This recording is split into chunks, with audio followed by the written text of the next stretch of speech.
mandou. A deputada Tadeu Padunda, eu amo ela. Amo ela? Ei, conta aí a história da placa quando o cara descarrega. O Daniel da pessoa. Olha a história da placa, vamos botar na internet. Todo mundo é eterno, tem, ó, nosso cérebro é aqui na mesa de som. Tem duas placas. Se divide na parte de som, na parte que a pessoa fala e tudo se divide. Então, Aí agora é o seguinte, eu quero que ela diga sim. Eu sei que a Edu amo ela demais. Não, eu quero que você conte. Não, você tá mudando o assunto. O Daniel não entendeu quando o cara pega cochilo, o que acontece na placa, quando o cara tá dormindo, quando pega cochilo. É carro. Ele cai. Saiu um tiro ontem, ó. Deixa eu ver, pai, foi ontem. Teu pai foi no reboque. Graças a Deus, todos amigos meus do reboque. Teu pai, show? Ah. Cara que se carregou. Aí qual foi que aconteceu com ele? Conta aí. É a carne de placa, macho.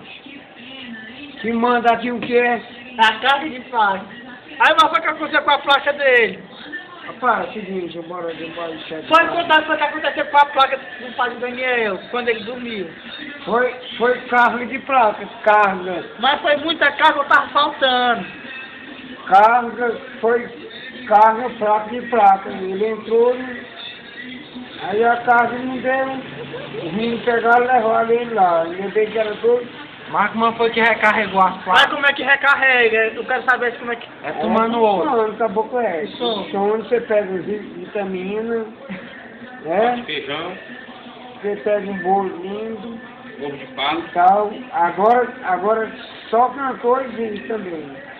Se uma gata legal, der uma carga de descarga de você, Uma carga de ciúmes, de chifre, você cai também. Tá Cai vendo? a carga. Cai. Também botar chifre descarrega a placa também. E se a mulher botar chifre? Tem uma por lá que tá pra me deixar doido, eu não posso. Agora só que eu não posso citar o nome dela aqui. Só quem sabe o nome dela é o papai dela. É mesmo? Isole. Então, Só quem sabe, então. Só quem sabe é o Paulo Velho. então, Tô nem ligando por cima, não. Tá bom, tá bom, vai pra internet. Com a